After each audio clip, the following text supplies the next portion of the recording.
Welcome. Today we're looking at more Fce prepositions. Now I now have a blog where I put lots of quizzes to test these prepositions and many other prepositions. So please click on the link up here and you can go to my blog and try some of these quizzes.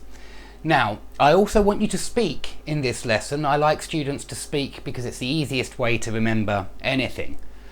So try to answer my questions, and please answer the questions with the correct prepositions. It will help your memory. So first of all, sympathise with somebody. I'm going to talk about teachers. Do you sympathise with teachers? They have a lot of problems. They have 30 children, not me, but teachers at schools have 30 children in the class maybe, and so it's very difficult for them to give every child attention and help.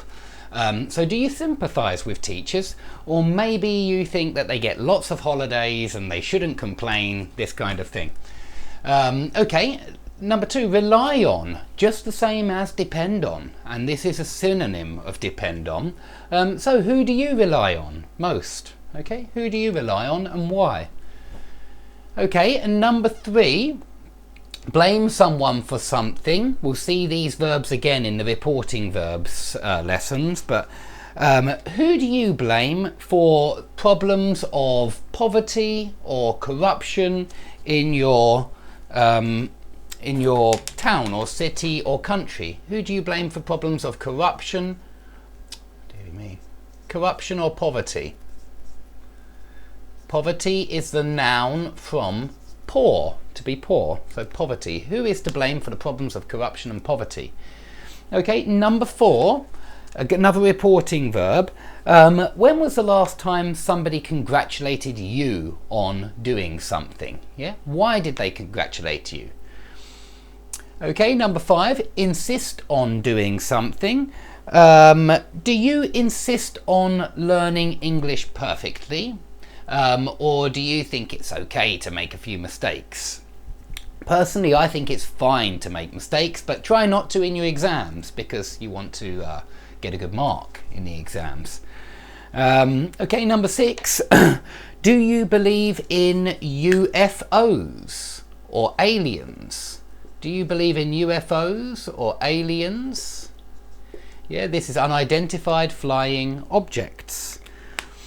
Okay, number seven. Do you think you will succeed in passing FCE? Please remember it will be a gerund after all of these prepositions if you're using a verb. Succeed in passing FCE. Do you think you'll succeed in passing FCE? Question number eight. Is there any government policy which you object to? Yeah, which government policy do you object to, and why do you object to it? Okay, 9 and 10, have you suffered from any illnesses recently? And how long did it take you to recover from your illness? Okay, so what was it and how long did it take to recover from that illness? Okay, preposition number 11 is two prepositions, so it's a little complex here. Care is usually care about. So for example, do you care about the environment? Very often in exams nowadays we have the idea of the environment. It's in all school subjects. Do you care about the environment? Okay. Now care for is a little bit different. It's less concerned with care and emotion and more concerned with interest.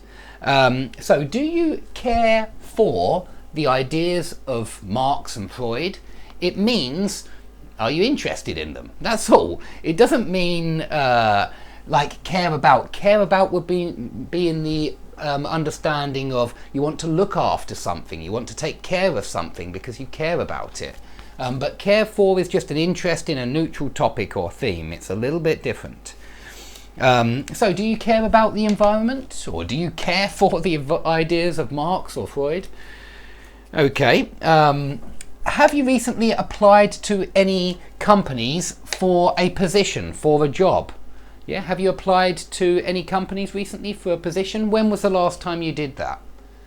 Okay. Question number 13. What is your favourite football team known as? What is your favourite football team known as? What are they called? What are they known as? Okay, question number 14. Do you think you could get used to living in England? Remember that these two are gerund, but used to is plus infinitive if you mean something that was true but not true now. You must learn these for FCE. They probably will test them somewhere, so please learn those 3 forms as well. So do you think you could get accustomed to living in England? Get used to living in England? Last question, because these are just expressions. Last question.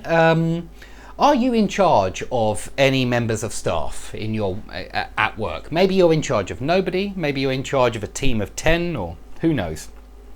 Okay, lastly, make sure you learn expressions like take advantage of, under the circumstances, in comparison to. Sometimes you see in comparison with, and there's no difference. Well, there is a little difference, but I'm not going to talk about it at the moment. They sound a little bit different. So make sure you learn lots of these expressions. Take advantage of, under the circumstances, in comparison to. You'll need them when you take this exam, and they could certainly test them in the use of English part. So please, again, click on this link if you would like to go to my blog and practice. And see some other videos on this topic. Otherwise, please study hard, do lots of speaking practice, and you will remember all of these, and you will succeed in passing your FCE. Okay, thanks for watching, and see everybody soon.